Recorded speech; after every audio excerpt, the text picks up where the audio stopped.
What's up, everyone? Welcome to Hollywood Unveiled, where we pull back the curtain on the Hollywood entertainment industry and get to know the people behind the magic. I'm Jake. And I'm Logan.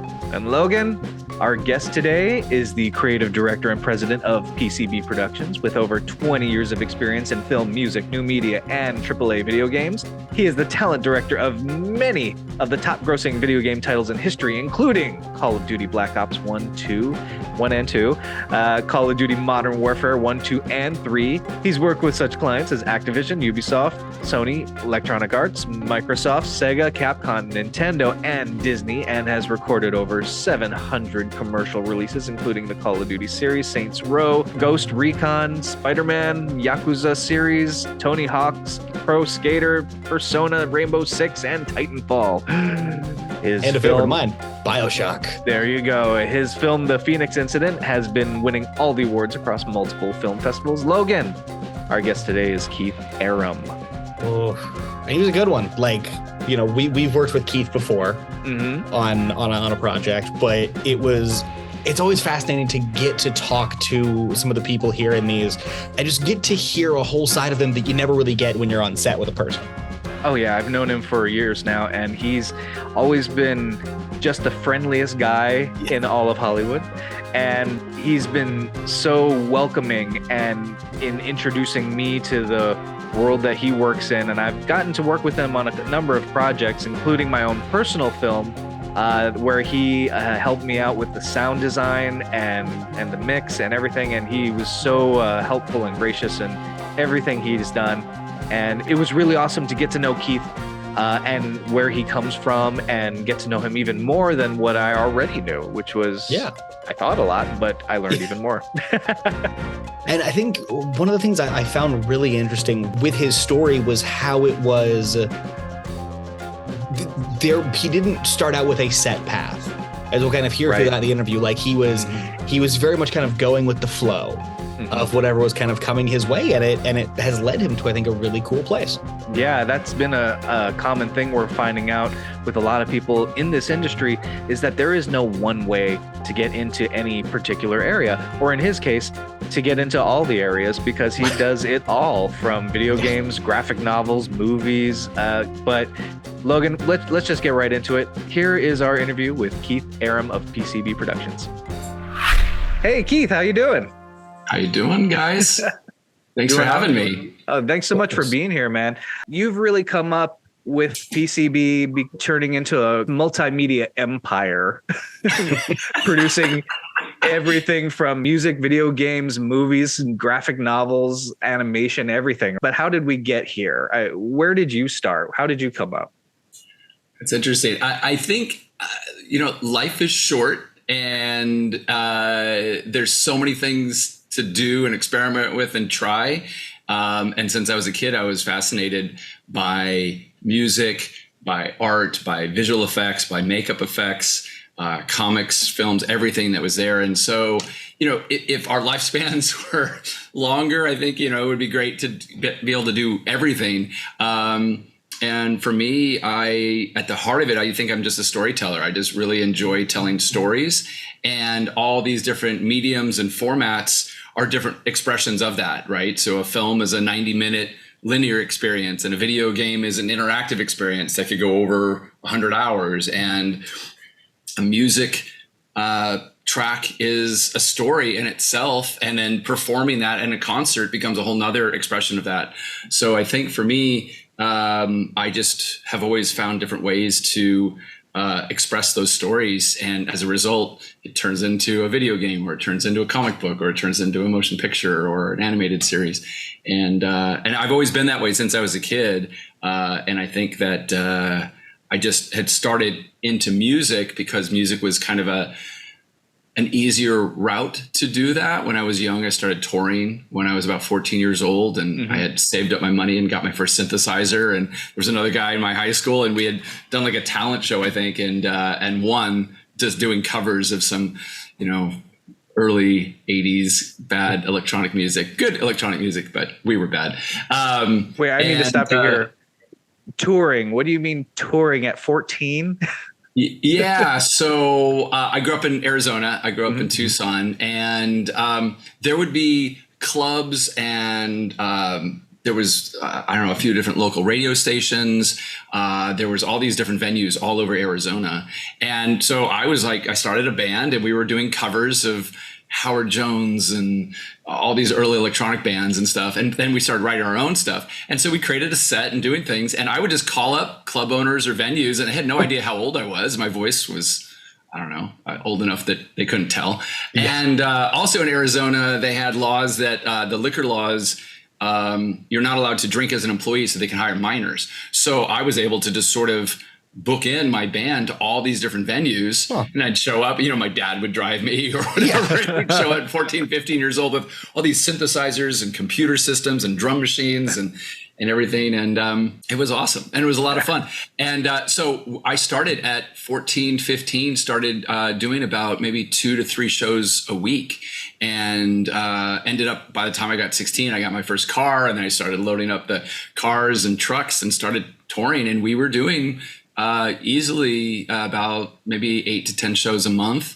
And I was getting paid, which was great. Back then, it was for 15, 16, 17 years old, actually making a few $100 a night was pretty good money. Mm-hmm. So I had amassed a pretty good arsenal of samplers and synthesizers and computers. And so by the time I was 17, even though I wanted to get into film and games and other things, my band was on radio every week. We had a local access television show that we used to play, and we were doing all the big venues and concerts and stuff. And so I'm like, we'll go to, California and, get my record deal. And at first I'd gotten accepted to Berklee College of Music. And my parents are like, you're not moving back east. You got to stay close. And, this music thing's a phase, it'll pass. So, get a business degree or something else like that. And the only degree in the country that you could get a bachelor's degree in audio engineering and electronic music synthesis was at Cal State. And so moved out here. It was 500 miles away, and took all my synths and samplers and everything, and moved in. And my freshman year, we had this amazing recording studio. And back then, even now, to get a really big recording studio, it's expensive, right? And so to rent time as a musician to go in and do your demos and have people hear your stuff was just really difficult. And here we had this $1 million studio at Cal State, and most of the engineering students were becoming engineers, but here I was a musician that had all this music and synths and everything else. So every night, and especially on the weekends, I'd drag all my stuff up. I'd take the trucks over to the humanities building, lug it up to the second floor, load up the studio, use the recording studio, and then I'd record all my demos. And halfway through my freshman year, I got my first record deal with IRS Records, and my parents freaked out. They were like, this was a phase. This was never supposed to happen. Like, we didn't really think this was going to happen. And well, if you're going to take a record deal and you can't drop out of school, because then we're not going to support you. And, and here I was, 17, 18 years old, being like, yeah, okay. And I had some really good managers and lawyers that were kind of advising me. And I just said, guys, like, I can't do this. My parents are going to disown me if I do this. Yeah. And so I turned down the record deal, which meant to the industry, I was playing hard to get. And so now this 18-year-old who's, getting these record deals, suddenly I had deals from Capitol and Sony and Interscope, and I had about 30 record deals. And it was just like all of a sudden throughout my college time, I was just getting bombarded with, the whole industry side of things. And it was right when the music industry was going through a really the decline where they didn't realize it, but technology was coming in and piracy and other things was about to take off. And so my senior year, it really came down to like 3 big record labels. It was Interscope and Sony and Capitol. And Capitol had this really interesting marketing campaign. We were going to do some other things. And so we decided to sign with Capitol. And I called my mom and I said, Mom, look, I promise you I'm going to graduate, but I'm going to take this record deal. And the day I graduated college, I was in the recording studio and working on our first album. And it was a weird time because we were using things like MP3s and other things to get out to our fans. It was early days of the internet. And I sat down with the guys at Capitol and EMI Publishing who were working with us. And I said, guys, right now, we're using all this technology to distribute our music, but if there's no way to regulate this or work on this, it's just going to get out of control. And they're like, oh, this internet thing, we don't think it's really going to take off. And so I'm so glad it didn't. Yeah, exactly. I don't know how we're talking today, exactly, but so you could see that like a lot of people really didn't see where the future was going. And here we were not only in music, but we were using early systems like Sound Tools, which became it was the predecessor to Pro Tools, and all these different sort of tools were like kind of really what was going to be the framework of where everything is going now.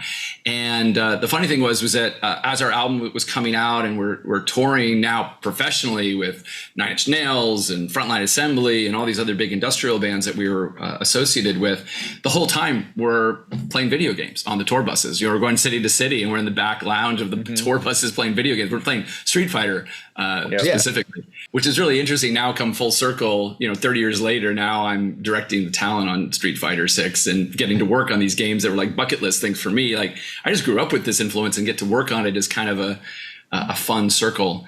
And so you can see the influence, like, at the beginning, it's just like, for a lot of us just want to work and play, and it's not really a job. It's not about the money. I think a lot of people kind of think like, oh, video games are making tons of money and I want to get into that industry. I think for people like ourselves, like, there's a lot of other ways to make money in this world. And it's great to be successful and it's great to be rewarded for the stuff that you do. And obviously, from a contractual standpoint and a business, it is a business and you do have to be very respectful of that.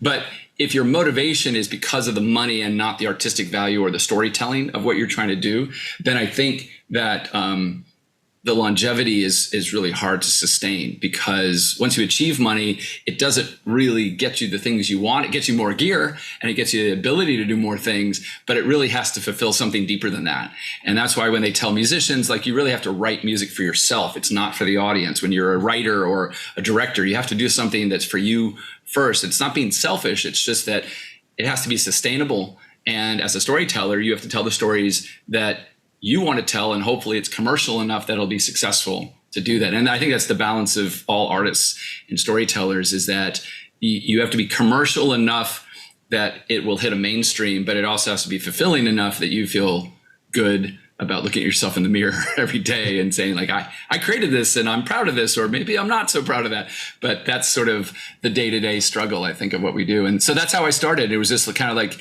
it gave you the framework of understanding about everything, for performance, obviously, but the creation side of it, the technology side of it, the storytelling aspect was really interesting, because you're not only telling a story and a song, but as an album, you may want a concept album, or as a performance, learning how to guide an audience. If you've got an audience of 5,000 or 10,000 people and you're in, an arena, how do you entertain 5,000 or 10,000 people for an hour?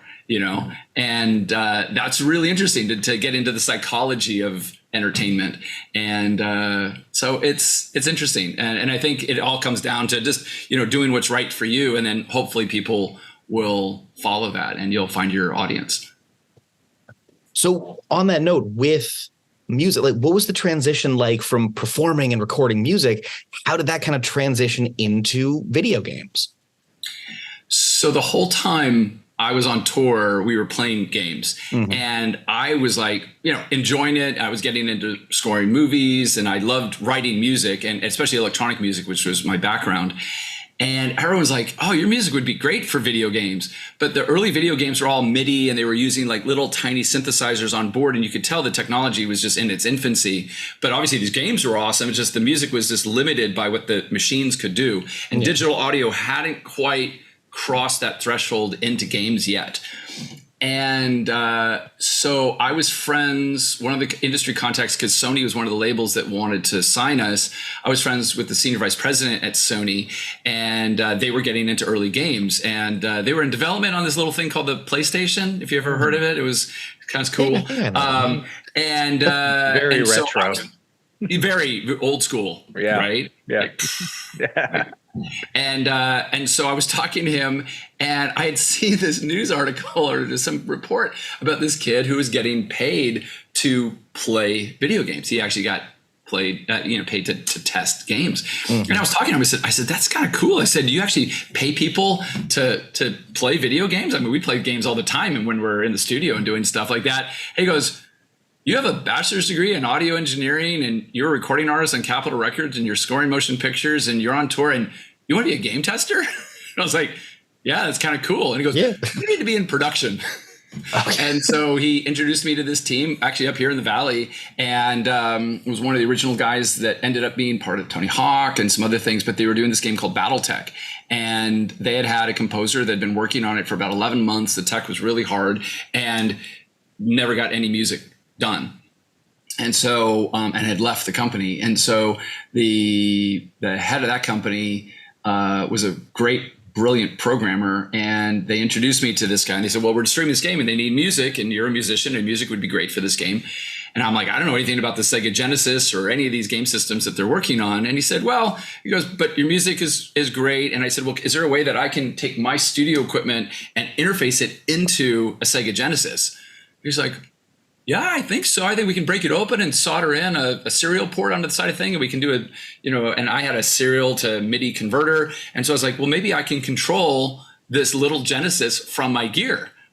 And we did it. We hacked this Genesis, and I could write music very quickly on my studio, but learning this system was really difficult. So by hacking into it, I could just compose on my system and then control the Sega Genesis. And so I wrote the whole score in like a week, I think. And it won all these awards. That went on to become Mech Warrior. And then all of a sudden, all the game companies like, who's this musician guy? And he was doing all this music for games. And so very quickly I got hired and I became the staff composer at Virgin Interactive down in Irvine. And that was Richard Branson's company, and they were about to go independent, doing some other things. And so I joined on with them as their staff composer. And within 6 months, I became the director of audio for Virgin. And then for the next 6-7 years, built all the recording studios, built all their staff, did all their internal productions, all their external productions, all the commercial and third-party work, all the stuff they were distributing. And because I was an engineer, all of a sudden it turned into doing voice work and working with all their celebrities, because they were probably the second largest game publisher in the world next to EA at the time. And then 5-6 years in, EA came in and then bought us out. And so then I became the audio director for Electronic Arts. So from 93 all the way until 99, I was running all their studios. And then that just led into PCB. And then we launched PCB in 99. And now we're here 24 years later and 700 productions in. And now we're just doing our own thing. Yeah. Well, what was that first studio like for you? I mean, I know when you transitioned to PCB, went fully independent, was it a situation where you were recording out of home and you build up your own studio there? Yeah, most musicians, like, it's really interesting when you think about creativity, is that it's not something you can just turn on and off. You get inspired in the middle of the night, I'll have a dream and then suddenly I'll develop a graphic novel, or I'll have an idea and I'll have to write it down or doing something. So you always want your equipment and your gear and whatever your creative tools are to be really close to you. And I always thought it was really weird to be creative between 9 to 5, have a job that, from 9 to 5, that's your job and you have to do that. And it is possible to do it. And it's a discipline that we all learn, but it's not inspired. It's not the inspiration that you get. It's just being creative on the clock. Mm-hmm. And so I think most musicians have their own recording studios at home. They develop that, so they have that ability to roll out of bed and do something. There was one time where I was inspired and I just locked myself in the studio for like 3 or 4 days and wrote an entire album. And that was just inspiration that, like, I don't know where it came from, but it was magical. And when you want that, you want to harness it and be able to utilize that. And so while I was composing and touring, I always had my own home studio. And when I was working at Virgin, their studios really weren't developed. So I had taken my home studio and moved it there. And that became the basis of their operation. So then when I moved down, I was down in Orange County. We had a house down in Cyprus, and we built out a studio for myself to score.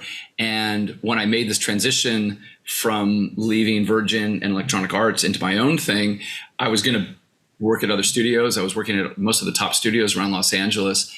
And I was always disappointed. I always felt like, I need this, or I need this kind of tool, or the pipeline was wrong. Because anyone can get a microphone or a preamp or a mixing console. The gear is readily available. It's sort of how you utilize it. It's your creative process and the pipeline that you use to get that creativity. And I think that the reason a lot of people like their own home studios and doing things is that it's not just more efficient, but it allows you to ignore the technology and focus on the creative. That's really the goal, is when you're inspired, you just want to create something and you don't want to be bogged down by like, oh, I got to create this template and move this over and bring these template parts in. And, it's just, it loses all of that creativity and it just drifts away. So when you build your own studios, you're just more efficient and you just have that there. And so that's what I had done. And I kept being disappointed by spending all this money at these other studios. And when I left Virgin and EA, and suddenly I had 30 clients that I used to do all their audio for, and they didn't have a distributor anymore. They didn't have an audio resource. They didn't have a studio. I was doing all this stuff there. So they're like, instantly became my clients as PCB. And they're like, your home studio is so much better than all these pro studios that you're renting. Can we just record at your place? And so I was like, let me ask my wife. And so we just started bringing clients in, and it was weird. It was like in this residential neighborhood and people were coming in, and I had this beautiful facility. You never know that you were in a residence. And it just ended up being great, but we were down in Orange County. So as we started working with bigger celebrities and recording, everyone's driving down to deep Orange County to work with us. Mm-hmm. And so in 2003, by that point, our studios were just really growing pretty large. And we ended up deciding to move up to the Valley, which is where most of the work was. And we were going to take over a pretty large facility here, an established studio, and move our house and everything else. And after 6 months, we kind of lost the negotiation to a cash offer that came in from a competitive thing. And we had already committed to moving. So we ended up finding this amazing residence up here in the Valley. And we took 7 lots of land and combined it here. And we did the same thing we did in Orange County. We took a private residence and built 5 studios here.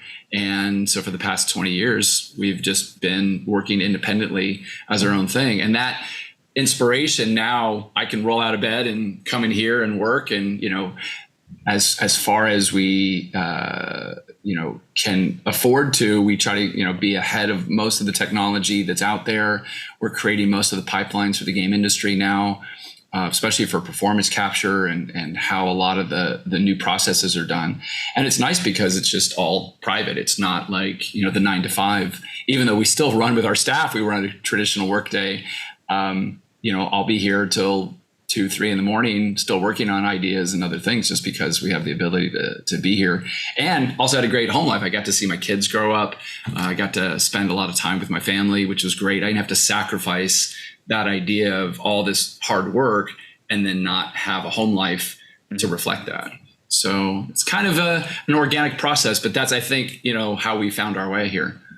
And the idea of the home studio is a bigger and bigger thing that's becoming more widely used, especially after COVID. Everybody's working from home, right? For those who might have the talent in recording, engineering, directing, that want to develop their own studio at home, what goes into that first studio, and what kind of challenges did you run into that you might not have expected to face? I think, it's changed now since COVID, right? So there was a different answer to that prior to 2020, right? Because when you're talking about as a director or as a studio and you're working with clients, people are very hesitant to work remotely, right? It's just because there is a communication nuance that when you're talking to someone, there's natural affirmations. You're talking to someone, they nod, you make eye contact with them, all those different little subtleties. And with the internet, there's a little bit of a lag. There's a little bit of weird thing. I mean, looking directly into a camera at someone, it's like, you're not used to like staring at someone's face like that unless you're romantically involved with them or you're going to fight them. It's not like you're just staring at somebody. You're in a conversation, you're around, you move around. I have known you for a little while, so. We are close. Yeah. And so I think that's sort of the hesitation when you're working with actors, as a director, when you're doing things, when you're working with clients, you need this constant sort of feedback from the performance, from the client, from the team. Games in particular are very collaborative. When I moved into motion pictures, I was really surprised at how much a director's vision is actually respected versus in video games where everyone's opinion is all equal. And that's what I was used to. I'm just a team player. I love collaborating. And so, yeah, moving into motion pictures, when you throw out a comment, all of a sudden people are like, okay, we're doing that. It's marching orders. Like, no, we're talking about these things. And in games, it's always that idea. And so you need that constant communication always, right? And I always say, when we're teaching, especially when working with actors, that every line of dialogue when we're recording in games, any performance, every line is a negotiation, right? And you have to sort of have a concept of it, understand what the writer's intent is as a director, what you want, what that performance is, what's right for the story, what's right for the character, what's right for the scene, convey that to the actor, have the actor digest that, take their skill set and performance, perform it, then evaluate it, manipulate that, and record that. And that process has to happen dozens, if not hundreds of times, throughout a session. And that gets really weird over the internet. It's just hard to do. And so even though we've had the ability to do remote recording for 20 years easily, and had the tools to do it, no one utilized them. And suddenly we go into lockdown and we're forced to, right? And for us, we were the first studio in Los Angeles to come up with remote rigs, to start really utilizing stuff. We teamed up with Neumann and Sennheiser and Apogee and Blue and Source Elements and all these companies, and said, like, hey, we're this COVID response team. We're going to get actors working. We're all working at home. I'm already working at home. Let's get this equipment and technology of the actors to work remotely instead of coming here and being able to do that. And that also transpired to the clients. And that's the evolution of what we're even doing right now with Zoom, is having better microphone, better ability to stream, ability to see scripts and video and animation and sync. And how do you deal with time code and all these different things when we're working with a lot of technical aspects remotely. And it was very painful. And fortunately, we shipped 60 games, I think, during COVID. And we still have a handful of actors that are still working remotely and other things. I think people now are realizing that coming back to the studios, there is a benefit to doing that back in person. And at first, everyone's like, this is so amazing. We're working at home. I'm never going back to a studio again. And now everyone's like, oh my God, I hate working at home. I'm never working at home again. And so you're seeing that. But on the client side, and I think on the team side, in 3 years, 4 years, we've only had maybe 2 clients in studio, and now everything is remote. And the teams are much bigger. I have people all over the world now that can attend sessions, be part of it, contribute. So that collaboration has actually increased, but the infrastructure you need to do, and that's the biggest thing. So back to your question of like building that, it's a weird space, because when you're trying to create your own home studio, you don't think about that kind of stuff. How am I going to service a client that's coming in from Tokyo, and they have to hear this and see that and be part of that, and with the actor, and read the script and see the animation and hear everyone's conversation without stepping on the dialogue for that. And so all of a sudden it becomes a technical challenge for everybody. And at the root of it, we're all trying to tell stories with creatives, right? And the actors don't know about that. And suddenly actors are at home having to ride the preamp and the gain on their microphones. And like, is this blowing out? And they're working in their closets and doing all this weird stuff that you never thought about. And then people will invest so much money, say, well, I need the best. So then I'll deck out my closet and I'll get this high-end microphone, and they'll spend all this money to work. And all of a sudden you realize it's like, yeah, but that's really good for this part of the industry, maybe for promo work or commercial work. That doesn't work for games, and it's different than animation, and it's definitely different for on camera, and it's not right for this type of work. So all of a sudden people become a little entrenched in their philosophies or their financial investment, and then they're stuck. And then they're like, well, I spent all this money, so I got to use it. And that might not be the best choice or decision for that. So I think that really you got to be very careful when you decide to work for yourself as an independent. It's one thing if you work for a company and they can iterate and have studios and bring people in, and it's someone else's money. But when it's your money and your investment, your time, your creativity, and your reputation, you really have to be honest with yourself and say, what do I want to do?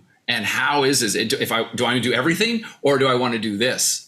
And an example is like, you could take a screwdriver and hammer in a nail. Yeah. a hammer is a much more efficient tool to do that, but you could. So the idea is you use the right tool for the right job. And some people think like, oh, I got Pro Tools, so I can use it for everything. And Pro Tools is amazing, and it's the heart of 90% of our production work, but it doesn't solve everything in post-production or in pre-production or in recording or tracking. There's lots of things you need. So you need an arsenal of tools, not just on the technology side, but on the pipeline side, on the creative side, all these different things. And I think people say, well, I got a U87, so it's the best mic in the world, so that's what I'm going to do. And it's like, yeah, I don't like using the U87 for that kind of stuff. I like it for this kind of thing, and it's great for this application, but not for this. And I'm partnered with Neumann and Sennheiser, and I use their products, and I'm very honest with them. Like, your stuff is great for this. That's how you should utilize it, the same way you should use this tool for this job.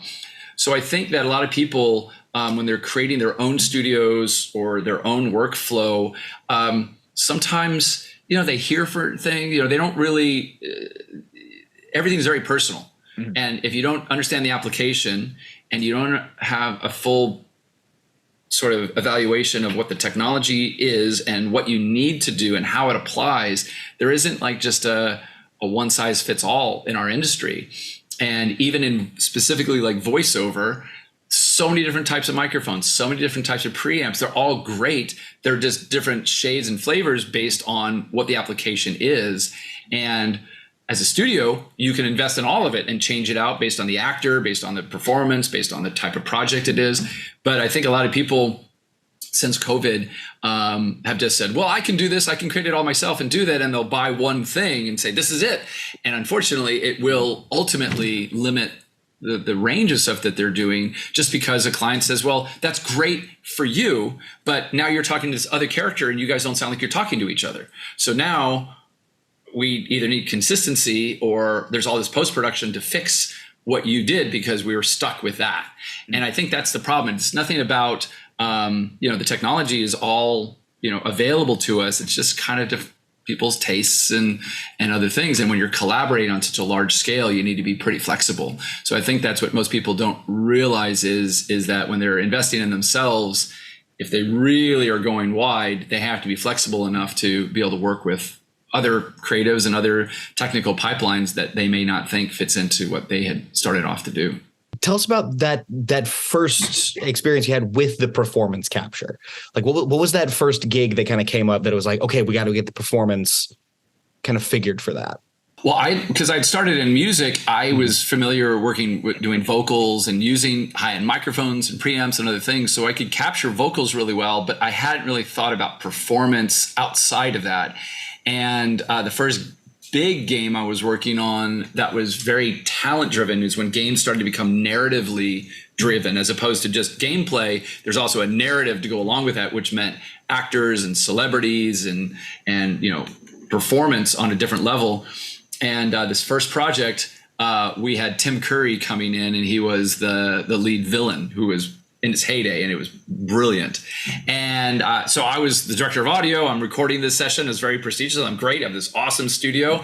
And literally the day of the recording, we've got the vice president coming in because it's a big deal to have a celebrity in the studio. We've got the writer coming in. We've got one of the producers coming in. I'm the director of audio. And I'm like, and I asked them, I said, well, who's directing the actor? And they all looked around the room at each other like, well, you're the audio guy.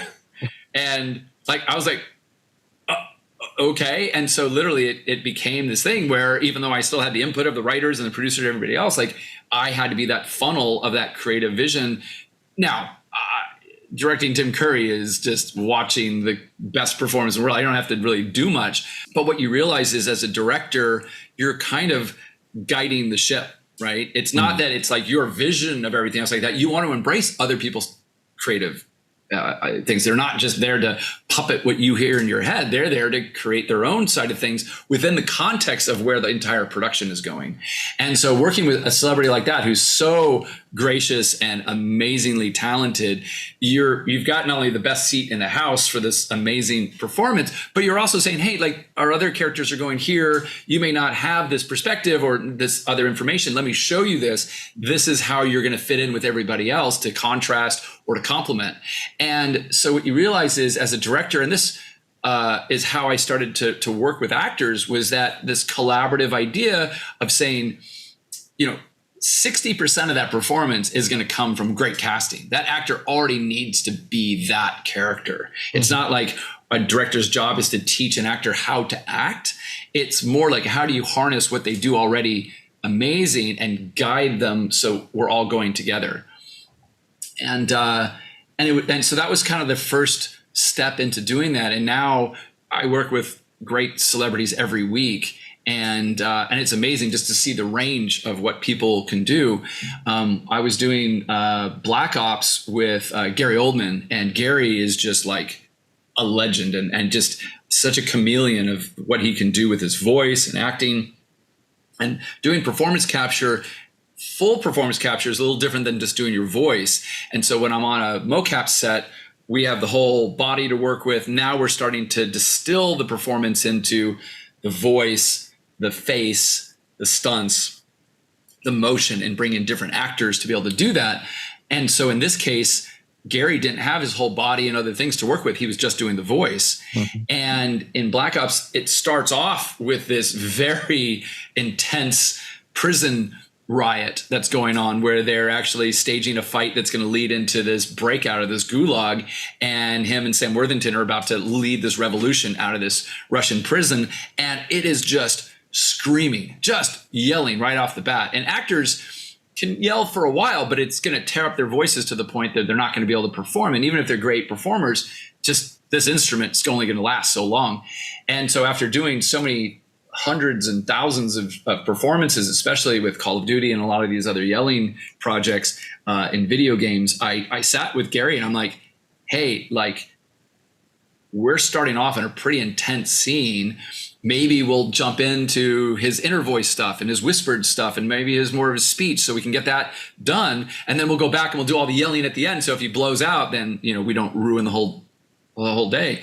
And he said, no, he goes, I want to do it in linear order of the story. And I'm like, that's awesome. I would love that. I said, but it's just starting off on at full volume. Yeah. And he goes, I understand it. He goes, I've done voiceover. I know how it affects my instrument, and it will tear me up, but I know how to control it. And I've done it enough that I know how not to blow out, or at least what my threshold is. And I like the sound of what it sounds like afterwards. And I was like, you're Gary Oldman. So yeah. It's like, I'm not going to argue with that. But it was amazing to watch him do that, because he very much knew what he was doing. And whereas an actor who may not have experimented or gone through all that, here's a guy who's not only just amazingly talented, but also very present and aware of who he is and how to work with other people. Very collaborative, wasn't combative or defensive or anything. He was just like, hey, I really think we're both going to get the best performance if I can do it this way. And it's brilliant. And it did tear him up, and it did do all those things.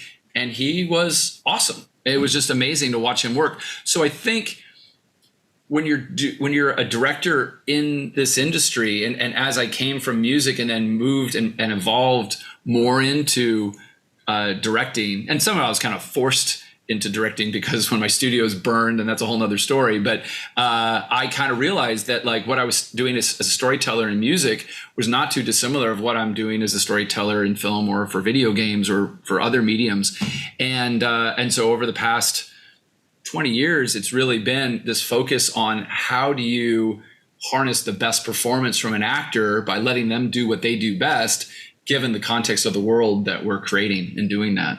And so that was really the beginning, the lessons that you learned, that, like, each actor is going to bring their own magic to it. And it's also going to be culturally specific, right? An actor in another country is going to bring a different energy, a different dynamic, and a different set of cultural tools that's there. So if you have a project that you're bringing in from another country, because we work on like a Dragon or Street Fighter or a lot of these big international titles, there's a cultural difference in the developers that I'm working with in Japan or in Europe than I am if I'm doing with the US team, here in Los Angeles. So I think as a director, as a performance director, you really have to kind of look at, like, what's best for the project, and also what's best for the actor, and also, how to channel that so the team feels represented, the actor feels respected, and you still have your vision, or at least your ability to kind of creatively guide that ship. And how, in that process of learning how to work with actors, did you go through any acting classes yourself to understand the actor's process, or how did you find your process of working with these actors? And is there a commonality in getting the best performance out of somebody? It's interesting is that all actors come from a different background, right? Some come out of theater, some come from improv, some come from comedy, some come from film. Some people grew up watching anime and doing things. And so there's all these different sort of skill sets. And some actors are more technically trained. When you come from doing like dubbing and ADR, that's a different skill set than if you were raised in theater and learning how to organically do something and sparring off of other actors that way. And so each actor brings their own magic and their own experience and their own personality to that. And as a director, you kind of want those actors to harness their wheelhouse, what they do best. Obviously, anyone can do anything, and they should, and be able to do other things. And you see some actors like Gary or some of these actors that can do a million roles and be a chameleon. But at the same time, you do want actors to be able to utilize their best performance to sort of harness those characters that you're bringing together.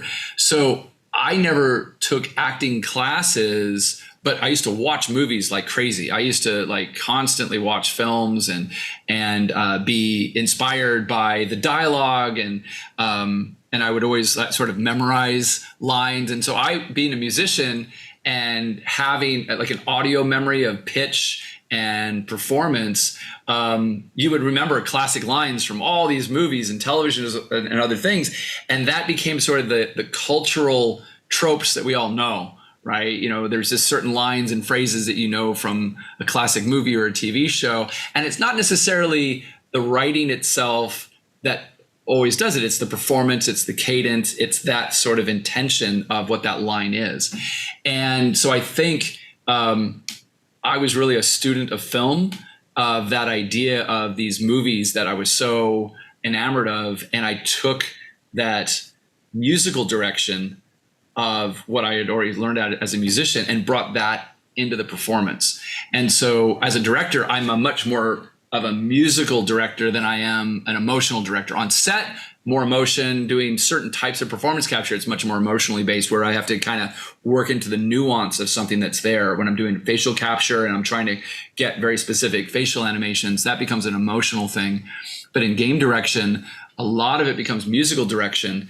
And so what I realized is that most of my training in music really guided me to kind of, in the moment when you're Frankensteining a performance and you need this cadence and this volume and this sort of musicality of this performance, that type of musical direction, without it being like, you know, an orchestrator. But you really are bringing together an orchestra of voices. You know, when you've got 8 soldiers all performing together and they're, you know, giving you troop movements and locations and threats and contacts before, you know, you need to be able to balance all those voices, both in your head and in the sessions, to make sure it's all consistent. So it sounds right for the player, because that's all going to come together in the game engine. And it's not like on film where I can see the set, everyone's together, and I'm able to see the scene in its entirety as I'm filming it. And then I can fix things in post, which we don't want to do, but obviously as a necessary evil. In games, like everything is post-production, because we're Frankensteining every little part of that. And I think what we're really trying to do now in our industry is to harness that, what makes a really great performance, distill that into all of its different parts, and then recreate that. Because you see people watch Avatar and they'll even see the making of a lot of these big, great narrative video games, and see the actors all in mocap suits and they're wearing head cameras and they got their microphones and they're doing things. And it's like, it looks beautiful. It looks amazing. It looks like a high-end, high-tech film. And the reality is that unfortunately we have to fix so much in post-production, because that reality might be great for an animator. It might be great for this type of application, but it's not great for the performer. It's not great for the director. It's not great for all these different reasons because of other factors, the number of pages we're doing and all these other things that we don't have access to. And you hear actors complaining about having to work off of a tennis ball or not working with the other actors and all these other things. Well, my feeling is that we need to do what's best for everybody, right? What's best for the performance, what's best for the story, what's best for the animators, what's best for the directors, what's best for the team. And sometimes that means we do have to Frankenstein, and we have to say, like, how do we get the best vocal performance we want? How do we then get the best facial performance based on that? How do we get the best stunt? And I'm not going to have Gary go off and do his own stunts. I'm going to have a stunt actor, right? And if I had to take different parts of Gary's dialogue to composite a scene because of timing, or because maybe he had a breath that I really liked and then an intense part here, but then I really like this other part of take 3 that I want to marry to that, I don't want to have Gary re-perform that each time. And I'm not trying to do a disservice to his performance, but I might be doing what's best for his performance and what's best for the game. But then when I bring that in production, it doesn't work with the facial capture. It doesn't work with other things. So now I have to bring in a facial capture team, and I have to do other things. And so what you start to realize is you're Frankensteining these performances to make what's best for the viewer. And if we do our jobs right, the viewer has no idea. It's all Gary. 100%. That was all Gary. But it really is a team behind it that really makes that. And behind that is a performance director that's guiding that performance, helping work on the pipeline that's there, work with all the different departments to make sure that works. And in games, that might be 5 different directors. That might be an animation director, a design director, a programming director, a performance director, all these different guys that are working together to do something. And that's why there's not always a singular vision. You may see that as a credit and say, oh, this is the creator of this game or did something like that. But it really is this team effort that's there. And that's why I don't ever want people to think like, oh, well, he's the creator of Call of Duty or he's the creator of this is a very large team. I am one part of that. I'm fortunate enough to help guide the performance of that, and that mocap or that facial performance or that voiceover. Sure, I helped construct that, but that actor, everybody, we all came together to make that. And hopefully that actor is celebrated as an amazing performance. And that's kind of the job. It just happens to be the most fun part of the job, that tiny little part, right? It is fun. I mean, that's the thing, is that it goes back to, it's not about the money. It's not about all those other things. It's the achievement of being able to do that. I'm working on the new Like a Dragon right now for the Yakuza series. And it is such an amazing title because it brings together motion capture, international production, voiceover, facial capture, all these different performance techniques all into this amazing game. And it's this thing that just takes so much effort to put together. And in the end, it hopefully will come together and, inspire audiences and, celebrate these actors and the game and the franchise that's there. But it's amazing to really look at the work and the hours it takes to put something like that together, because you're working with international teams and 3-4 different countries, and you're trying to harness your creativity and collaborate with all these other creatives to come together to put something like that together. And then you're going to have to do that on something that's infinitely bigger than a television show and motion pictures, because we're not doing 30 minutes or an hour. We're doing maybe 100 to 300 hours of storytelling. So the amount of performances, the amount of dialogue and performance capture and facial capture that's required is just an amazing team. And our whole team here at PCB and the guys at Sega and all the guys in Japan for at RGG who develop it, like, you don't even get to meet everybody. Sometimes we're all in our little pockets. We're all collaborating, putting things together, and then you get to see something for the first time. You're like, that's amazing. I didn't even know we were going to get to do that. And so it's a fun industry, and it is really inspirational when it works. But it's a lot of long days and, trying to figure out things that sometimes don't exist. You were mentioning the mocap end of things, and I know that's been a fairly recent thing in the grand scope of video games, of course. What was your first experience with that on set, and how did that first day go directing motion capture? Motion capture's really evolved a lot, and I think it's about to evolve further. Early motion capture was really there to help facilitate the animators, right? The idea was that instead of hand animating everything, that you could have an actor really help maneuver and puppet a lot of that motion that was there. And some of the early Call of Duty games we did, I got involved on Call of Duty 2, and had brought together the whole cast of Band of Brothers. I became friends with the cast and ended up having everybody come on board, and not only to have them voice the characters, but then to do the motion for a lot of stuff. They had done training in Europe for Band of Brothers, and they had gone through boot camp. They were working on the series. So these guys were very well trained. And so we had a number of those actors come on board the set, and the guys from, I believe it was Giant, who ended up moving into now doing a lot of stuff for Avatar, and they're doing all the stuff down the Manhattan stages, was really the early days. And even though I was doing all the voiceover at the time, as a mocap director, I didn't know hardly anything. So I was really relying on the animators and the animation directors to do that. So I'd be on set, but I was kind of like, I didn't really know what to do, right? Because the dialogue was already there. The motion was there. They had very specific motions they needed to do. They had gameplay that would lead up to here, a cinematic scene that they would do, and they would go back into gameplay. So it was more about the movement and getting from A to B than it was about the performance in between. Mm-hmm. And so the early days, I really felt like this isn't something that I'm going to really be able to help with very much.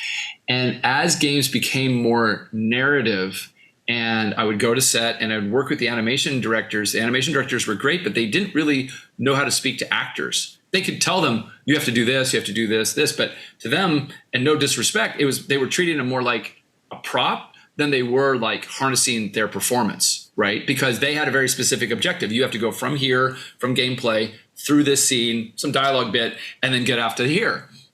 And that dialogue bit is the whole performance, and that's what I was there. And so what would happen is that I would sort of default to the animation director being there, and then the actor just didn't understand what to do, or they couldn't memorize that much stuff. On a film, a big film is going to do 2 or 3 pages in a day.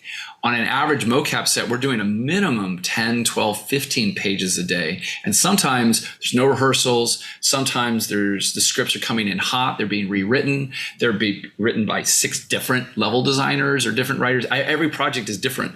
So the problem is that when you're coming in on that and you have different animation directors sometimes on set and all the script coming in and you haven't memorized everything, and the scenes aren't just like a close-up where you're doing one part. You're doing a 2, 3, 5-minute scene. And there might be, instead of 1 or 2 actors sparring, it might be 3, 5, 6 characters in a scene.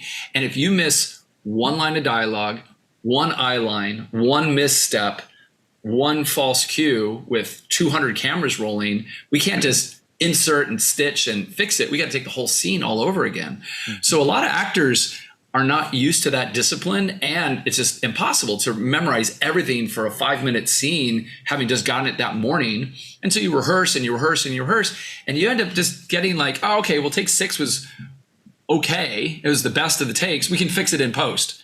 And so I think what was really getting frustrating was that like we were burning all this money and time, and it wasn't about the money per se. It was just like, it was frustrating for the actors. It was frustrating for everybody because the actors didn't know how to exist in that environment. And then they would have them do a stunt or have them do something that was physically not right for them to do. So an actor, would be comfortable doing things or didn't look right or could get hurt. Fortunately, I've never had a serious accident from an actor. I've had animation directors try to do something and injure themselves pretty drastically.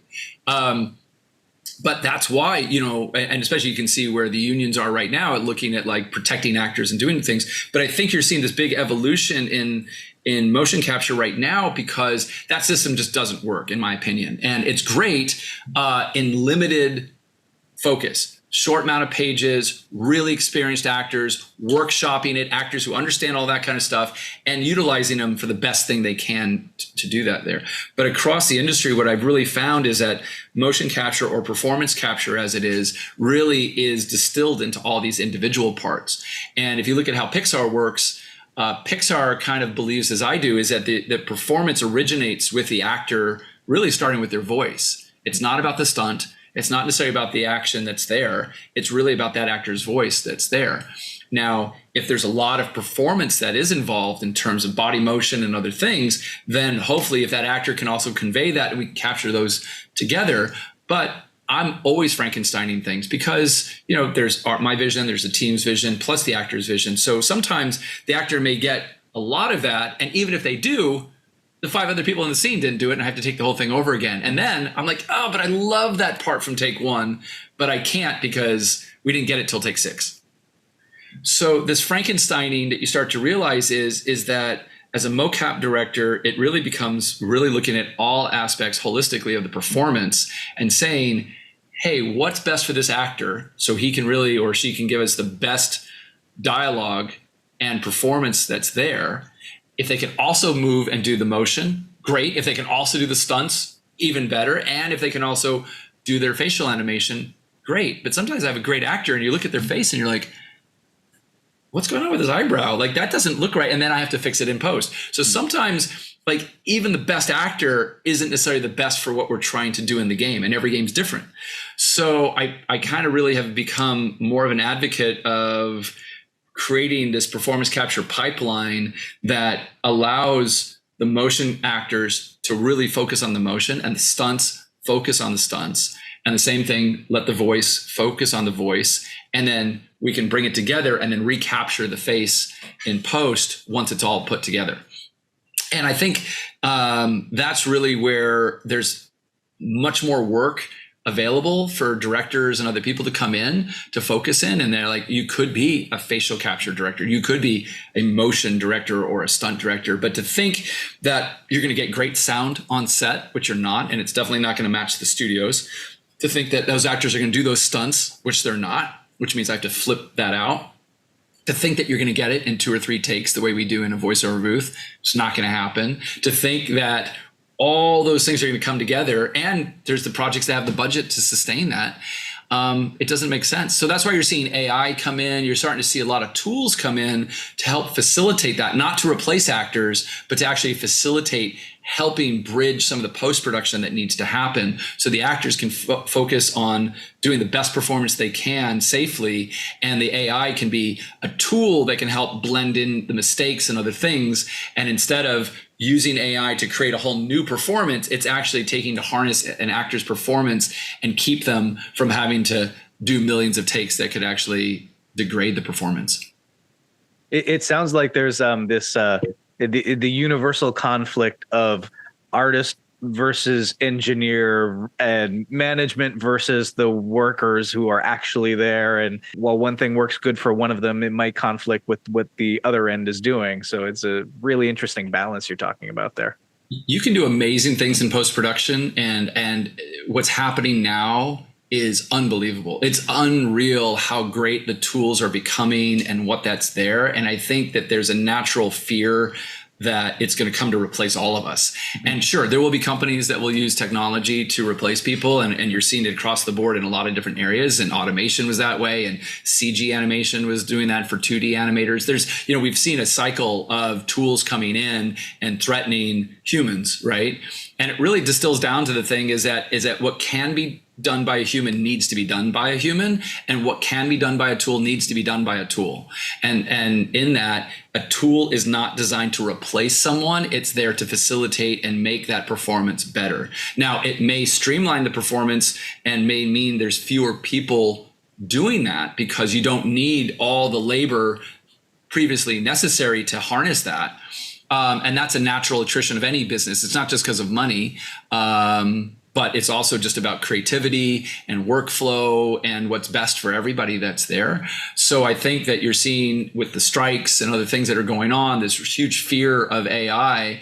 And as a musician, as a performer, and as a director and an engineer, you realize that like our job there is to say like, look, this technology is actually a benefit to a performer if it's harnessed and controlled the right way, if it's monetized right, if it's not out of control, it's not used to replace that work, it definitely will. But there's going to be opportunities for actors to do other projects using AI representations of themselves that they can now monetize without having to do that performance. Now, it might not be their choices and their creativity and other things, but they could, license their voice for a book on tape or for a GPS thing that's there. And if they have approvals and monetize, then they're not going to spend 10 weeks in a studio doing a GPS thing that they don't want to do while they're on set. But now the audience gets that actor's voice and that likeness, and the actor monetized their likeness. So there's positive things that you'll see, and you'll see actors voice things in different languages using AI versions of themselves.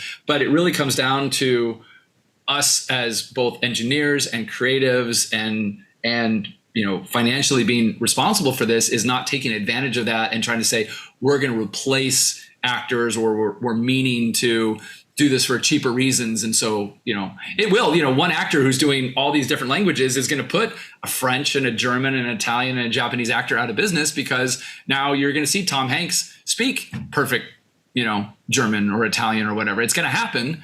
And Tom Hanks is going to get more money because he'll be the worldwide voice of that.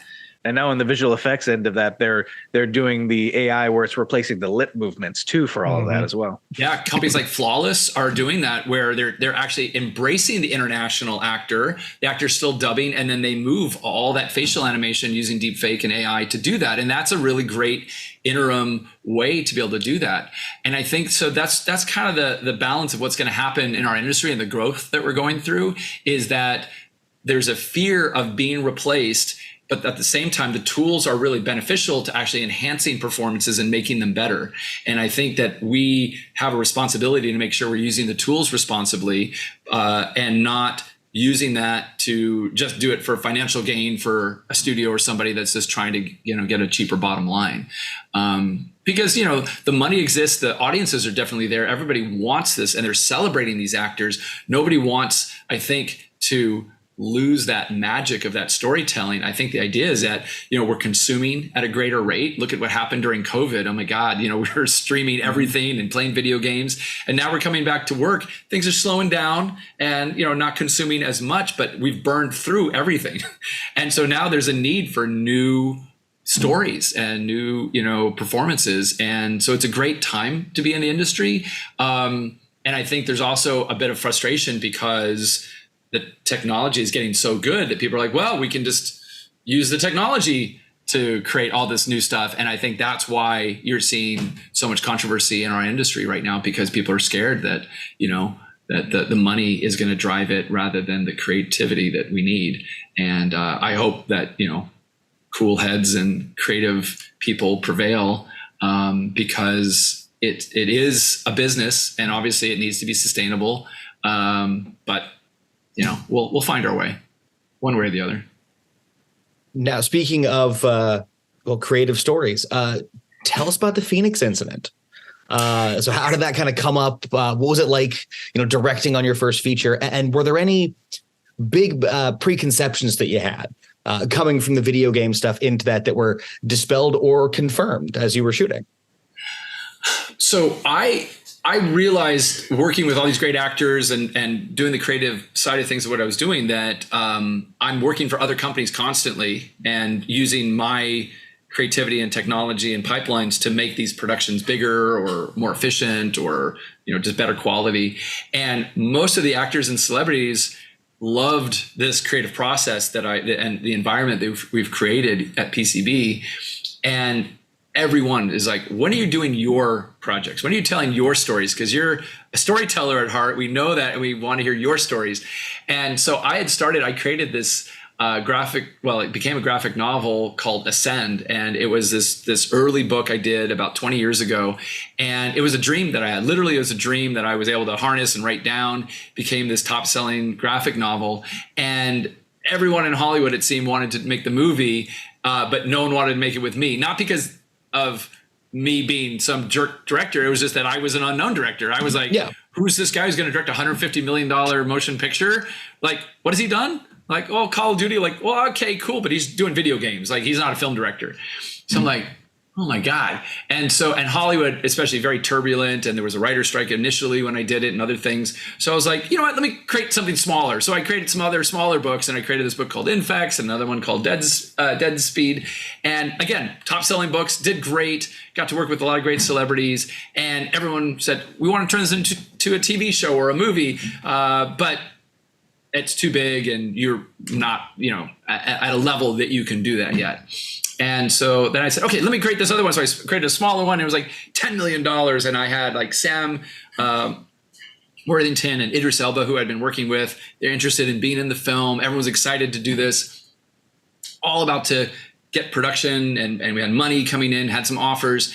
And then we just got wiped out by a fire here at our studios. And it just completely stopped everything. And so now I had to focus on my family, on my house, on my studios, because we had built all this stuff here.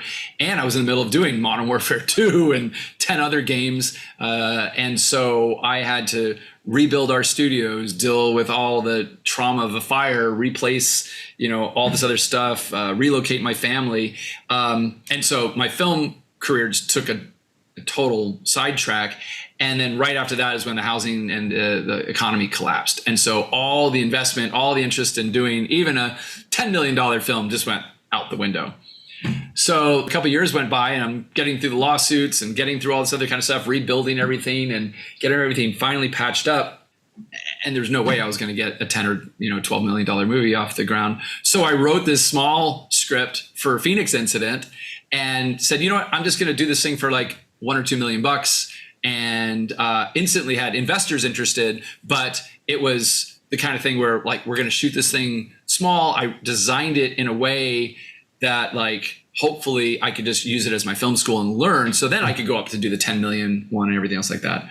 And so I wrote it, funded it through friends and family. We raised just over about $1 million to do the movie. And it was an amazing experience to write something like that because the writing process was actually pretty fast. I wrote it pretty quickly, but then you're realizing like bringing together not just the contracts and doing all the legal side of things, but like who you're writing this thing for and who's going to be in this thing. And I was writing it really around things I knew. I wrote it to take place in Arizona where I grew up. I used actors that I was very familiar with that I was working with on Call of Duty and all Spider-Man and all my other games. And so like, I was like, okay, I'm surrounding myself with, people that I know are going to watch my back and I'm going to push the envelope and do something maybe a little bit bigger than I should have. And it was a really interesting experience because we shot the movie in 11 days. And it was a very fast shoot. But there was so much material that we were generating from this that I ended up with like 4 hours of content. And it wasn't designed necessarily to be in the film, but it was surrounding, it was the characters and the world. And so as a result, I had really gotten involved in the idea of sort of like these real world scavenger hunts, these ARGs, these alternate reality games. And I had done this with a few other projects where I had seeded stories using social media and websites and other things. And again, as a storyteller, I'm able to tell a character's backstory in a different medium than what I'm doing. It's not in the graphic novel. It's not in the video game. It's on a website or a Twitter campaign or something that's there that people don't expect, but they're entertained and they're interacting with it. And that became the basis of what I was going to do. So with all this extra footage I was shooting for Phoenix Incident, I started creating websites and back stories for these characters and cult sites and other things. And so with all this material, before the film's even out, I had all this footage that I could leak out onto a fake website or through social media. So I created about a dozen social media characters, about 20 hidden websites, nothing that I was going to be advertising. And I started taking all this very realistic looking footage and documentary footage and news footage and FLIR military footage and started just like putting it out there. And then my social media characters would start telling stories to each other, not even trying to advertise. They would ping each other, but someone might be tagged or someone would catch it and then it would virally grow. And this is like 2014, 2015 before fake news took off. And before at the time, was this just you texting yourself back and forth? Yeah. I love it. Yeah. So I'm logging in between like a dozen, Twitter and different accounts and Facebook accounts and other things, have my white Facebook. So I'm just having great conversations to myself, just building content. But people would find it because of just who we're associated with and other people, or it would leak out. And so, for example, one of the things that we did was that we had this amazing FLIR footage. We had shot with real military FLIR cameras in the Estrella Mountains where this big UFO sighting had taken place, which is what the story deals with, and these guys that went missing after this big UFO sighting. And the idea is that everyone knows about this sighting, but no one's had any proof about it other than what the public saw. So here we have this military FLIR footage that looks really authentic. We have the guys from Baked Effects who are doing these visual effects for us, and we incorporate all those. We had some early test footage that looked great. So we put it through one of our social media sites, and one of our investigative journalists tags one of my other sites. And there was a very sensational news reporter that came out of the Mirror UK. And I, through my investigative journalist, asked him a question saying, hey, have you heard about this? Knowing exactly what he was about to do. So of course he stole it and put it on the front cover of the Mirror UK, right? As a real UFO sighting. So total bait. And it was amazing because here, I was using the psychology of what became fake news as telling a story. And so this whole story just blew up. We had 20 million people following these missing guys. We had these military sites, these news sites. We're using real news reporters doing things. And again, not to deceive the public, but just as a storyteller trying to do this mockumentary kind of fake documentary thing. And at the time, Troy Baker, Last of Us hadn't hit yet. Yuri hadn't been revealed as the new Spider-Man. Critical Role hadn't taken off yet. So none of my actors, people didn't know who these guys were. There's great performances, very realistic and having fun. And there's stuff all over the internet that looks real. So when the movie comes out and we start premiering things, people are like, I heard about this. And they start Googling it and everything looks real. And in fact, in the middle of this campaign, one of our websites, Maricopa Missing, is like this missing person site out of Arizona. If you Google it, it's still up there. And we get this very scared message from our legal team in a European ISP that's hosting one of the websites. And they contact us and said, we're being forced to turn over all your private information to the US Department of Justice. And we're like, what? And we get this dossier from the DOJ, and they are threatening us with a 5-year imprisonment and a $500,000 fine because they think we're bounty hunters using this fake website to find these missing guys, Troy Baker and Yuri Lowenthal and all these other guys, right? They don't know that. They don't even look up the social securities or realize that these people don't even exist. They're all characters that we created for the movie, but they're actually literally thinking that we're using a fake government site to track down these guys. And so our lawyers get on the phone with the DOJ, and we have these disclaimers and other things. And, fortunately the site's still up and they all got a good laugh out of it, but it was like really real. And you realize that fake news is so easy to manipulate because if you create content and people are like, wait a second, I've heard of that, they'll go back a source and they'll go back and say, they'll look it up. And if they find a source, that validates it. And a lot of people are like, oh, I heard it on Facebook, so it's got to be true, right? So people who are a little bit more in depth than that, they'll go back to sources and they'll go back to that source and they're like, wait a second, no, it actually stems from this article or from this over here. And then they'll go back to sources. So you have a triangle. Once you've created all 3 points of that triangle, nobody goes deeper than that. And so fake news is perfect because if you have a story that gets validated by 2 sources, it exists. And you can't invalidate a conspiracy theory because if you do, then you're part of it. Why would you say that? Why are you trying to hide that? And then all of a sudden you're debating a conspiracy theory. Well, if you create a pyramid of these triangles, you go back so deep that rabbit hole is impenetrable. You cannot debate that. And so here I'd created this fiction of these characters, this UFO sighting that was based on real things, a cult thing that was based on a real cult sighting, the Hale-Bopp, all these real life events, all coalesced in the same 2-week period in 1997. And I just wove my story right through it, not to be deceptive or trying to do anything. I'm just trying to be a storyteller, trying to say, what if this was an explanation, right? Mm-hmm.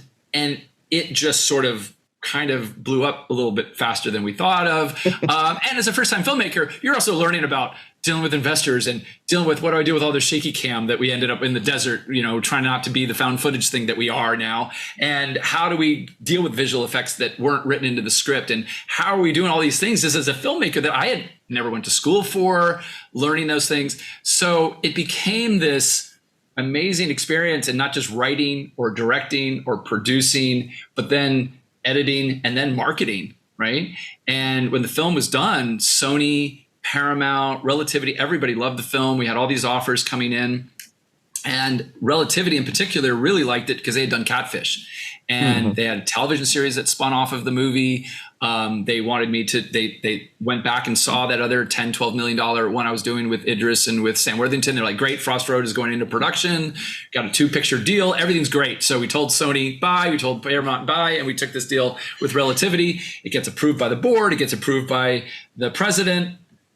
and we're going into a production meeting for Frost Road for the next film, getting ready, and they cancel the meeting. And we're like, oh, well, okay, well, that happens in Hollywood all the time. We'll reschedule it. And they're like, oh, no, the head of development's been let go. I'm like, what? The head of development at Relativity has been let go? What? And then the next day in the news, Relativity files for this $980 million bankruptcy. We didn't even know. Like, we found out from the news. And so suddenly our film deal's gone. We've passed on our other ones. Our European deals are already going out. And now there's nothing. And we've got this viral campaign of 20 million people who are now finding out about what we're doing.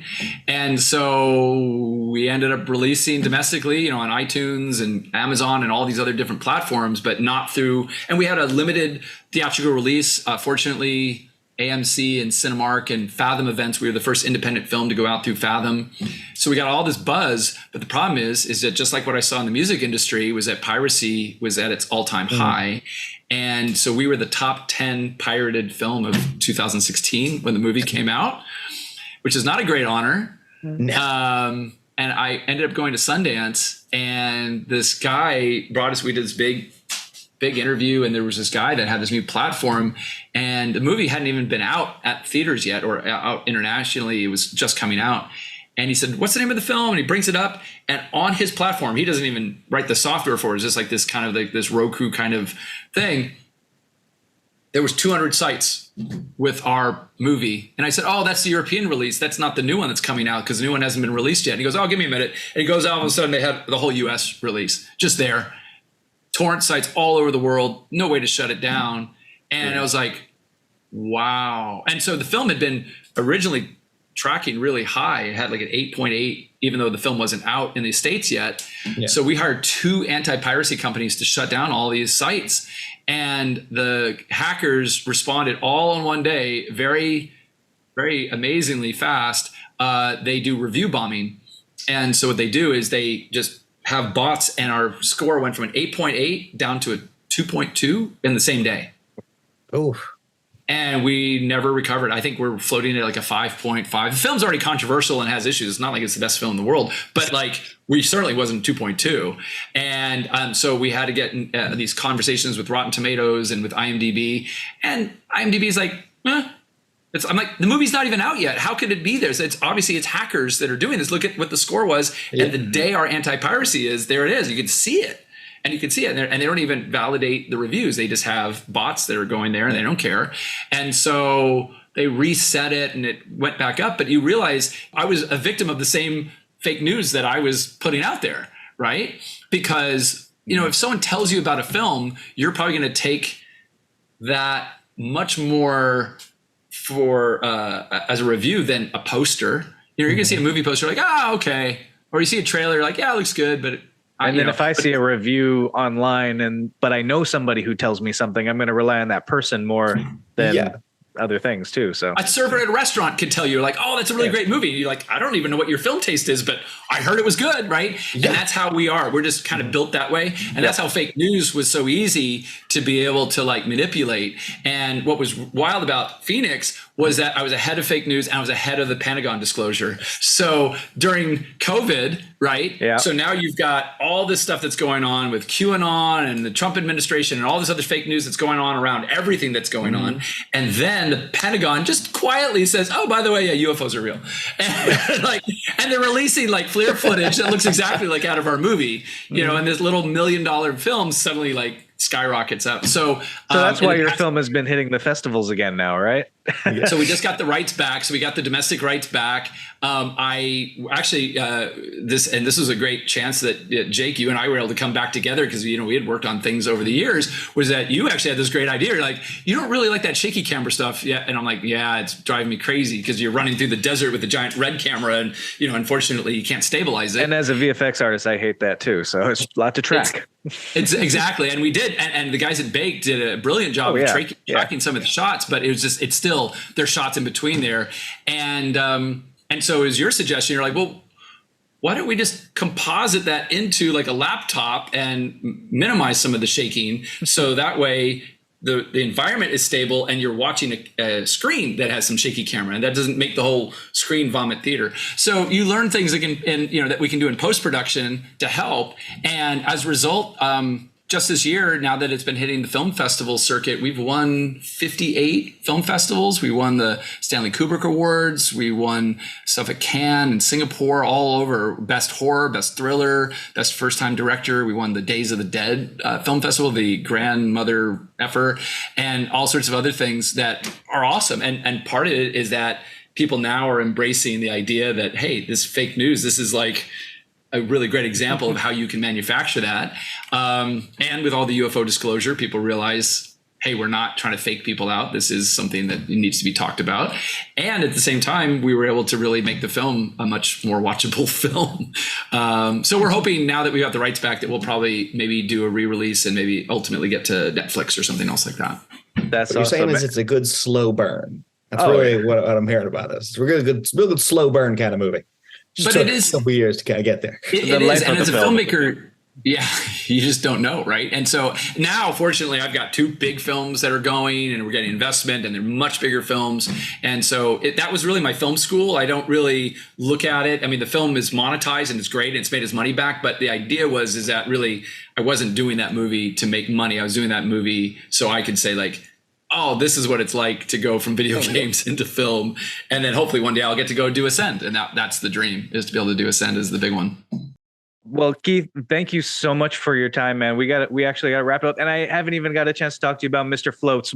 I want to have a whole conversation with you about Mr. Floats at another time too. But he's great. I'm sure he'll love to do an interview with you at some point. Where can everybody find you and find out more about Phoenix, find out more about PCB?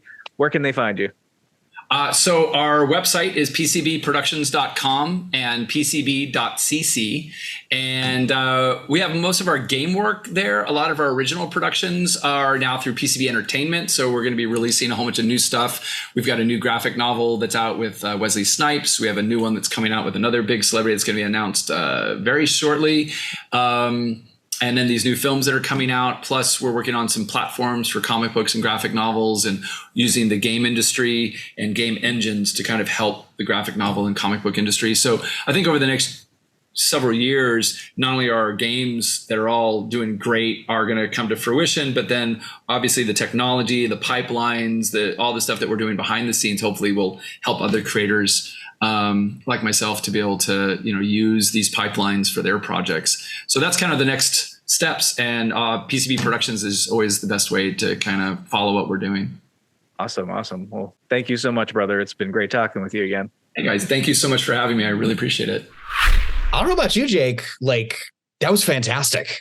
It was, absolutely. Oh, so many wild stories. And what I think we didn't even touch on some of the cooler things that he's been doing even recently. So we'll have to have Keith back on at some point soon, just to find out about all of that fun stuff. The big one I mentioned at the end there was we didn't even get to talk about Mr. Floats. Mr. Floats is this insane cosplay that he does and performs and shows up to events all across the country. Really, it's crazy. And he's got this amazing creepy ice cream truck that he drives. Well, the cosplay is really his take on Pennywise the clown, and he's created a whole persona behind it. It's insane, and I love it. Imagine if we get him back and he somehow does the entire interview in character as Mr. Floats. That'd be interesting. Wild and nightmare fuel, I think, a little bit. Yeah. And just to put it out there, those of you who don't know what the hell we're talking about, check him out on Instagram at Mr. Floats, I believe is his handle there. So So Logan, where can people find you on the socials? I'm easy to find. I'm on Twitter, because again, I refuse to call its new name. So I'm on Twitter on FilmGuy89 and Instagram FilmGuy1989. I've also got my YouTube channel, which I think is LP Actor 18. So it's clearly been a while since I've updated it. So I'm easy to find. And I am at Jake Akuna on Instagram, and my company at VFX2Go is on Facebook, TikTok, Instagram, and now Threads. And you can check us out on our website, www.vfx2go.com. And hey, Logan, did you know we have a Hollywood Unveiled Instagram? You know, I was just about to say, I was like, we got to get on, this show needs to get on the social media. So I had no idea. Yeah, we do. It is Hollywood Unveiled Podcast out on Instagram. Nice. Very good. And we'll work on the other stuff too. Well, yeah, we'll get there eventually. And one of these days we'll have a website. Yeah. Probably. All right, that'll do it for us. I've been Jake. And I've been Logan. And we'll see you all next time. Indeed. Have a great one, folks.